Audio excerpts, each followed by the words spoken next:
महात्मा गांधी जी के ग्राम स्वराज को अपना उनकी मूल फिलॉसफी का वो हिस्सा और चरित्र का हिस्सा रहा। लाल बहादुर शास्त्री की ईमानदारी, नैतिक उनके चारित्रिक गुणों को उन्होंने अपने अंदर समाया। इस सदन के माननीय सदस्य पूर्व प्रधानमंत्री एच.डी. देवेगौड़ा, जैसे इनकी राजनीतिक पहचान खेती और किसानी से जुड़ी हुई है, उसी प्रकार से चौधरी चरण सिंह जी की पहचान भी खेती और किसानी और कामगार से जुड़ी हुई है।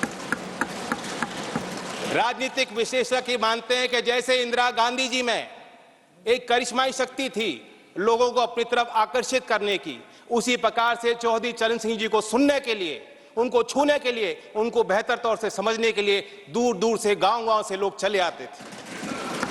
और मैं ये भी मानता हूं, 10 साल मैं विपक्ष में रहा हूं, कुछ ही देर इस सदन में मैं इस तरफ बैठा हूं, लेकिन मैंने देखा है कि 10 साल में जो आज सरकार है, इनकी कार्यशैली में भी चौधरी चरण सिंह के विचारों की झलक है। जब आदरणीय प्रधानमंत्री जी ग्रामीण क्षेत्र में शौच की दुर्व्यवस्थाओं पर प्रकाश डालते हैं, जब महिला सशक्तिकरण को अपना प्लेटफॉर्म भारत सरकार बनाती है और गांव-गांव में जागृति पैदा करती है, तो मुझे उसमें चौधरी चरण सिंह जी की बोली याद आती है।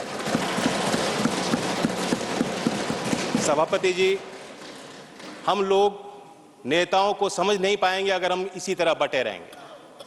कुछ लोग उनके अंदर भ्रम है, कुछ लोग ये भी कहते हैं, मानते हैं कि चौधरी चरण सिंह जी जाटों के नेता थे या सिर्फ किसानों की वकालत करते थे। ऐसा नहीं, वो विचारक थे और उनके इंटेलेक्चुअलिज्म पे जो टेरेंस जे बायर्स, जो प्रोफेसर थे oriental college in African studies London school में, यूनिवर्सिटी ऑफ लंदन में, उन्होंने किताब लिखी है चरण सिंह 1902 to 87 एन असेसमेंट। मैं उससे कोट करना चाहूंगा सर।